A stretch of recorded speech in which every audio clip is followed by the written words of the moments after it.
नमस्कार, मैं हूं अनुपम। इस वक्त के बुलेटिन के साथ कोरोना के बढ़ते संक्रमण को देखते हुए देहरादून प्रशासन ने एक हफ्ते के कर्फ्यू को लगाया हुआ है, जिसमें केवल आवश्यक सेवाओं को ही छूट दी गई है। लेकिन इसका देहरादून में असर मिला जुला देखने को मिल रहा है। शहर में दुकानें तो बंद हैं, लेकिन अभी भी आवाजाही करते हुए लोग देखने को मिल रहे हैं। वहीं मुख्य चौक चौराहों को छोड़ दिया जाए तो पुलिस भी अधिकांश इलाकों में नदारद ही दिखी।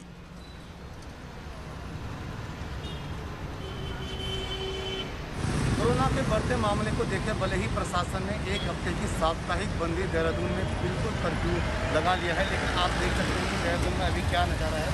अभी हम खड़े हैं रिश्तेदार पुल पे, यहाँ पे आप देख सकते हैं लंबी लंबी कतारों में गाड़ियाँ दिख रही हैं, जबकि प्रशासन का साफ ये कहना था कि कोई भी निजी वाहन शहर में नहीं चलेगा, उनके लिए कर्फ्यू रहेगा।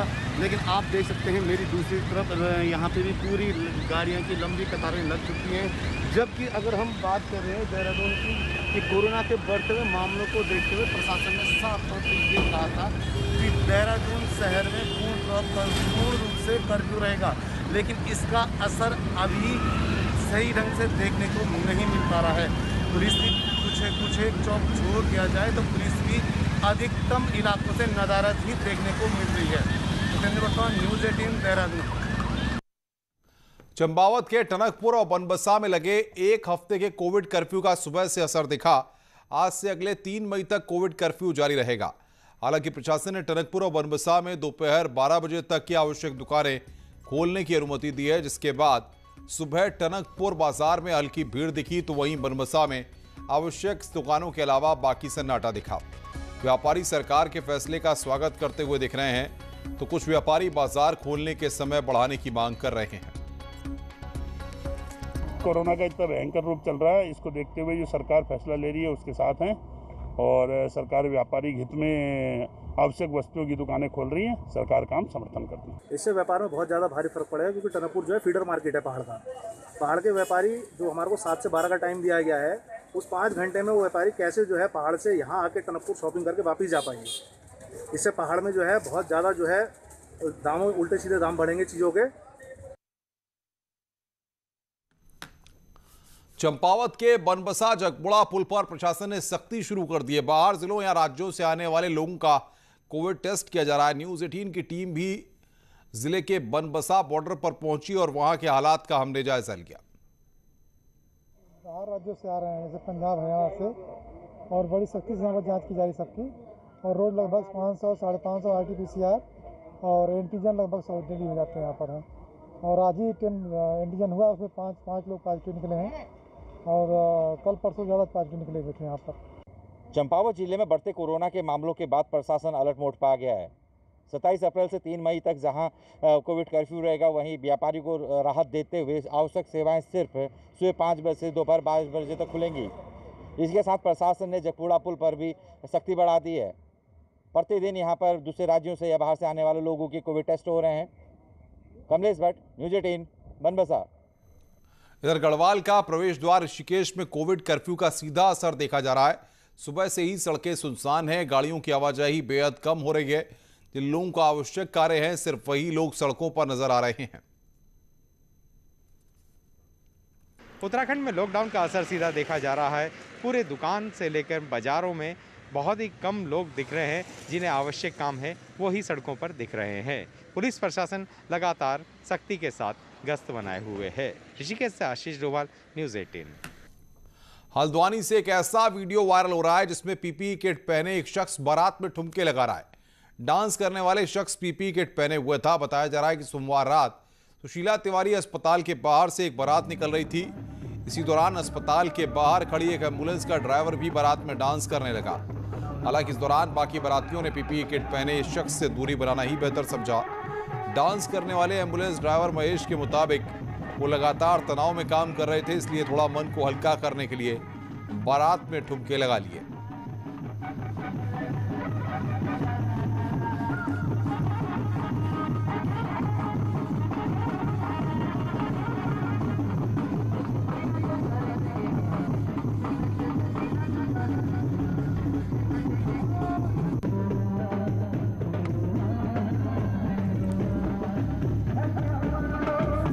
और बातचीत करने के लिए दीपांकर भट्ट हमारे संवाददाता हमारे साथ सीधे जुड़ रहे हैं। दीपांकर, कर्फ्यू लगा हुआ है, उसके बाद भी लोग मानने को तैयार नहीं है। हम तस्वीरें देख रहे हैं कि लोग अभी भी निकल रहे हैं, बाजार भले ही बंद हैं। ऐसे में कोरोना के संक्रमण की चेन कैसे टूटेगी? हाँ बिल्कुल अनुपम, मैं इस वक्त घंटा घर पर मौजूद हूँ, देहरादून का जिसे सिटी हार्ट कहा जाता है। यहाँ पर आप देखेंगे तो भीड़ दोनों तरफ है, चाहे बैरिकेडिंग के इस साइड हो, इधर भी पुलिस यहाँ पर लगातार लगी हुई, चेकिंग यहाँ पर चल रही है, लेकिन लोग अभी भी घरों से निकल रहे हैं। हालांकि कुछ इसमें ऐसे लोग भी हैं जिनका हो सकता है कोई बहुत ज़रूरी काम हो, पुलिस उनसे यहाँ पर बातचीत कर रही है। वहीं दूसरी तरफ आप देखेंगे तो इस साइड भी बैरिकेडिंग है, यानी शहर में किस तरीके से पूरी नाकेबंदी होनी चाहिए, शहर में किस तरीके से पूरा लॉकडाउन फॉलो हो या ये कर्फ्यू फॉलो हो, उसकी कोशिश यहाँ पर की जा रही है। दुकानें पूरी तरीके से बंद है, यहाँ पर दुकानें बिल्कुल भी नहीं खुली है। और मेरे साथ इस वक्त यहाँ पर एसपी सिटी सरिता डोभाल है, उनसे जानते हैं। मैम, ट्रैफिक फिर भी हमें दिख रहा है, इस ट्रैफिक आप लोग लगातार, इसकी वजह? देखिए, कई लोग हैं जिनको छूट मिली हुई है, जैसे फल सब्जी की दुकान या मेडिकल इमरजेंसी को लेकर के, तो कई लोग हैं जो अपने मेडिकल इमरजेंसी के पेपर्स दिखा करके यहाँ पर पहुँच रहे हैं। इसके अलावा अगर कोई गाइडलाइंस के इतर घूम रहा है तो उसके खिलाफ हम लोग कार्रवाई कर रहे हैं। मार्केट पूरी तरीके से सिटी क्योंकि आप एसपी सिटी पूरे बंद है? जी बिल्कुल, आवश्यक सेवाओं को छोड़ करके, फल सब्जी और डेयरी की दुकानों को छोड़ करके बाकी बंद है। पुलिस की अपील क्या है कि लोग जरूरी हो तभी बाहर निकले, वरना बिल्कुल ना निकले? जी बिल्कुल, सबसे यही अपील है कि इस कोविड के संक्रमण को रोकने के लिए बहुत जरूरी है कि आप लोग सब घर में रहें, बहुत अति आवश्यक हो तभी बाहर निकले और जो गाइडलाइंस है उनको फॉलो करें। तो आपको मैं दिखाऊं तस्वीरें, तो मार्केट पूरी तरीके से क्लोज है देहरादून का, लेकिन ट्रैफिक का मूवमेंट है। इसमें हो सकता है किसी का बहुत जरूरी काम भी हो, कोई इमरजेंसी सर्विसेज भी हो, इसमें ट्रक्स भी है, एम्बुलेंसेज भी है, कुछ ये ऑटो भी आप देख सकते हैं। कुछ लोगों को हो सकता है जरूरी काम से कहीं जाना पड़ रहा है, कुछ लोग अपने मरीजों को लेकर जा रहे हैं। जिस तरह की स्थिति है इस वक्त पूरे देश में कहें, राज्य में कहें, शहरों में कहीं बनी हुई है, लेकिन कोशिश यही है कि जिन शहरों में कर्फ्यू लगाया गया है वहां कहीं ना कहीं कोविड संक्रमण की इस चेन को तोड़ा जाए। अनुपम? बिल्कुल दीपांकर, लेकिन सवाल यहां पर यह है कि अगर सख्ती नहीं होगी, अगर इंप्लीमेंटेशन सही तरीके से नहीं होगा, तो फिर इस कर्फ्यू को मजाक बना के रख दिया जाएगा, तो फिर संक्रमण की चेन कैसे तोड़ पाएंगे? बिल्कुल, अभी लगभग 14 घंटे से ज्यादा का वक्त हो चुका है। कल शाम 7 बजे से कर्फ्यू लागू हुआ था और अभी आज फर्स्ट डे, मॉर्निंग फर्स्ट है, तो कोशिश यही है यहाँ पर पुलिस प्रशासन की कि कहीं पर भी कोई लापरवाही ना हो, संक्रमण कहीं पर भी ना बढ़े, लोगों को जमा ना होने दिया जाए, चाहे वो इस सड़कें हों, गलियां हों। और जो ट्रैफिक का खामखा अगर आप घर से निकल रहे हैं, कई लोग ये भी ट्राई करते हैं कि देख के आते हैं बाहर किस तरह की स्थितियां, तो उन लोगों को भारी पड़ेगा बाहर निकलना। हाँ, आप अगर जरूरी वजह से जा रहे हैं, आपके घर में कोई मरीज है, आपको कोई सामान खरीदना है, कोई दवा खरीदनी है, तो आपको पर्चा दिखाकर या अपनी रिपोर्ट दिखाकर आपको आने जाने दिया जाएगा। लेकिन आज फर्स्ट डे और उम्मीद ये करेंगे कि आने वाले जो 7 दिन का एक कर्फ्यू है, इससे कहीं ना कहीं कोई बड़ी राहत जनता को जरूर मिलेगी, सरकार को जरूर मिलेगी। अनुपम? बिल्कुल दीपांकर, लेकिन जाहिर तौर पर अब देखना होगा सरकार क्या सख्त कदम उठाती है। बहुत बहुत शुक्रिया आपका हमारे साथ जुड़ने के लिए और बातचीत करने के लिए। जरा हल्द्वानी से एक ऐसा वीडियो वायरल हो रहा है, इसमें पीपीई किट पहन करके एक शख्स बारात में ठुमके लगा रहा है, जिसका जिक्र अभी हमने पहले भी किया था। एक बार फिर ये दर्शकों की डिमांड पर ये तस्वीर हम दिखा रहे हैं। पीपीई किट में ठुमका लगाने वाला ये ड्राइवर है, तनाव कम करने के लिए इसने ऐसा किया। वहां पर बारात निकल रही थी और तनाव कम करने के लिए ये सुशीला तिवारी अस्पताल के बाहर से एक बारात निकल रही थी, उसी दौरान ये वहां पर डांस करने लगा। ड्राइवर का नाम महेश बताया जा रहा है। उसका कहना है कि वो मन को हल्का करने के लिए इस तरह से बारात में डांस करने लगा।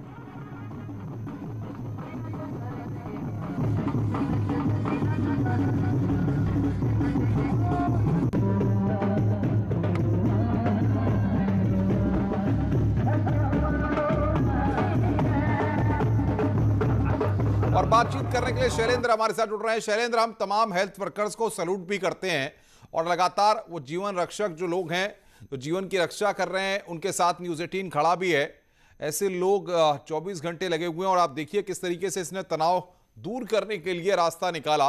क्या हुआ वहां पर, बताइए। देखिए, बारात निकल रही थी, जो कोविड हॉस्पिटल है, सुशीला तिवारी हॉस्पिटल कुमाऊं का सबसे बड़ा कोविड हॉस्पिटल है, 700 बेड का, और वहां से ये बारात निकल रही थी और उसके ठीक सामने एम्बुलेंस खड़ी रहती है और वहां पर ये ड्राइवर मौजूद था। रात को लगभग 10 से 11 बजे के बीच की बात है। वहां से बारात गुजर रही थी, तो ये अचानक इसे लगा कि मुझे भी डांस करना चाहिए, तो ये पीपीई किट पहनकर डांस करने लगा। लेकिन कुछ वक्त के लिए तो अनुपम ऐसा रहा जो प्रत्यक्षदर्शी हैं उनका ये बताना है कि सब लोग जो बाराती थे वो दूर हो गए, क्योंकि बीच में अगर पीपीई किट पहना हुआ व्यक्ति अचानक आकर के डांस करने लगे तो फिर लोगों को लगा कहीं कोई कोरोना मरीज तो नहीं है जो उनके बीच में डांस कर रहा है। लेकिन फिर बाद में क्लियर हुआ कि नहीं, ये एम्बुलेंस का ड्राइवर है। लेकिन उसके बावजूद जो बाराती थे वो थोड़ा सा डांस करते हुए दिख रहे हैं, लेकिन उसके बाद उन्होंने भी दूरी बनाना ही बेहतर समझा, क्योंकि पीपीई किट पहना हुआ शख्स, उन्हें लगा कि कोई कोरोना का मरीज हो सकता है। लेकिन ये इस शख्स की जिंदादिली भी दिखाता है कि जो 24 घंटे लगातार एम्बुलेंस चलाने का काम कर रहा है और उसको पता है कि उसके पीछे कोरोना संक्रमित व्यक्ति बैठा हुआ है जिसको कोरोना संक्रमण हो चुका है, और वो ऑलरेडी अपनी जिंदगी से ये लोग खेल रहे हैं, जो सब लोग हेल्थ वर्कर्स हैं। तो ऐसे में इसकी जिंदादिली बिल्कुल देखने लायक थी। बाद में इससे पता लगा, पूछा जब कि आप क्यों डांस कर रहे थे, तो इससे कहना था कि हमें भयंकर जबरदस्त। बिल्कुल शैलेंद्र, बहुत बहुत शुक्रिया आपका हमारे साथ जुड़ने के लिए और तमाम अपडेट्स देने के लिए। शैलेंद्र हमारे संवाददाता इस बड़ी खबर पर हमें अपडेट दे रहे थे।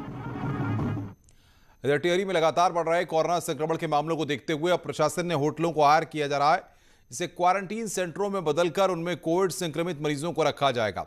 फिलहाल 4 होटलों को हायर किया गया है और एक होटल क्वारंटीन सेंटर के रूप में चल रहा है। अभी 4 सेंटर हायर किए गए हैं, लेकिन एक ही में व्यवस्था दुरुस्त की गई है, क्योंकि हमारी डॉक्टर्स की टीम जो है, जो कुछ कुंभ में भी गई हुई है, और कुछ जो डॉक्टर्स की टीम है वो वैक्सीनेशन में, टेस्टिंग में, बाकी सेंटर्स को मैनेज करने में लगी हुई है। ओपीडी भी सारी चल रही है, तो इसलिए अभी हमने एक ही सेंटर को एक्टिवेट किया है, और जैसे जैसे जरूरत पड़ेगी तो हम वहाँ टीम डिप्लॉय करके दूसरे सेंटर्स, क्योंकि अभी हमारे डॉक्टर्स भी आने वाले हैं, बाकी उपनल से भी स्टाफ नर्स और कई वार्ड बॉय वार्ड आया। अल्मोड़ा निर्माणाधीन मेडिकल कॉलेज को कोविड अस्पताल बनाया गया है। कोरोना की जांच से लेकर पॉजिटिव मरीज को भर्ती करना और ठीक होने तक घर भेजा जा रहा है। इस काम को डॉक्टर चंचल सिंह मार्छाल देख रहे हैं, जो सुबह से लेकर देर रात तक यही काम करते हैं। कोरोना काल में मरीजों को लाने और छोड़ने में कई चालकों में नौकरी छोड़ दी है, लेकिन अल्मोड़ा में वाहन व्यवस्था की जिम्मेदारी डॉक्टर चंचल मार्छाल के पास है। मार्छाल ने कभी भी वाहनों की कमी नहीं होने दी। वो 1 साल से अपने गाँव तक नहीं गए हैं। से जो है मैं ये काम देख रहा हूँ, क्योंकि जो है प्रवासी बहुत आगे थे, तो इस वजह से लोगों को लाना और ले जाना, कौन पॉजिटिव है कौन नेगेटिव है, ये पहले से वो नहीं था। तो सस्पेक्ट को भी हम रखे रहते थे, रिपोर्ट लेट आती थी, जिस वजह से जो है मैं अपने घर भी नहीं जा पाया। तो इस वजह से जो है उनकी सेवा में लगे रहना ये मेरे लिए चैलेंजिंग था। साथ में जो है जो हॉस्पिटल में और लोग को परेशानी न हो और कोई समस्या आती थी उनको भी हम देखते रहते थे और इनको जो है समाधान करते रहते थे। शंभू जय जय शंभू, शंख बजे घड़ियाल बजे, भक्ति चले हैं साधु चले हैं, चले अखाड़े गृहस्थ चले हैं, नागा मिलने शंभु से आतुर, कुंभ चले हैं कुंभ चले हैं। कुंभ चलो चलो कुंभ चलो, कुंभ चलो चलो कुंभ चलो। इसके साथ ल्यूपी safe hand sanitiser, wipes and spray. इसके साथ प्रायोजक हैं ल्यूपी सेफ हैंड सैनिटाइजर, वाइप्स। आज हरिद्वार कुंभ का आखिरी शाही स्नान है। चैत्र पूर्णिमा के अंतिम शाही स्नान में आज सबसे पहले निरंजनी अखाड़े के साधु संतों ने स्नान किया। अखाड़े के संतों ने शाही स्नान के दौरान सोशल डिस्टेंसिंग का पालन किया है। इसके साथ ही बेहद कम संख्या में साधु संतों ने स्नान किया। कुंभ मेला 2021 का आज समापन होने जा रहा है। आज कुंभ मेले का आखिरी शाही स्नान किया जा रहा है। शाही स्नान में वैसे तो हजारों की संख्या में साधु संत, अखाड़ों के जो नागा साधु हैं वो घर की पैड़ी पर स्नान करने के लिए पहुंचते हैं, लेकिन क्योंकि कोरोना का प्रकोप इस समय अपने चरम पर है, अपने उच्च स्तर पर है, इसलिए जो कुंभ मेले का शाही स्नान है वो बेहद सांकेतिक और प्रतीकात्मक ढंग से किया जा रहा है। इस वक्त कुंभ मेले में सबसे पहले जो अखाड़ा स्नान करता है, निरंजनी अखाड़ा, वो हर की पैड़ी पर स्नान करने के लिए पहुंचा हुआ है। और आप देख सकते हैं कि कितनी बेहद कम संख्या में साधु संत महात्मा यहाँ पर पहुँचे हुए हैं और वे अपना शाही स्नान कर रहे हैं। जो भी पारंपरिक तरीका है स्नान करने का उसको वो यहाँ पर निभा रहे हैं और स्नान कर रहे हैं। प्रशासन के साथ पहले ही अखाड़ों के साथ जो बैठक हुई थी उसमें ये बात तय हो गई थी, आश्वासन दिया गया था कि सभी अखाड़ों के कुछ गिने चुने प्रतिनिधि पहुंचकर शाही स्नान करेंगे। और ये हम बिल्कुल देख भी रहे हैं कि किस तरह से हजारों लाखों की तादाद में जिस स्नान में भीड़ होती है उसमें कितनी कम संख्या में साधु संत यहाँ पर पहुँचे हुए हैं। तो 2021 का जो कुंभ मेला है उसे एक खास तौर पर याद किया जाएगा कि जब कुंभ मेले में शाही स्नान भी हो रहा है और कहीं ना कहीं एक चारों तरफ जो सन्नाटा है वो भी पसरा हुआ है। न्यूज़ 18 पुलकित शुक्ला, हरिद्वार। वहीं इससे पहले शाही स्नान के लिए निरंजनी अखाड़े के साधु संत खुली जिप्सी में बैठकर सादगी से निकले। आज पेशवाई भी बिल्कुल सादगी से निकाली गई।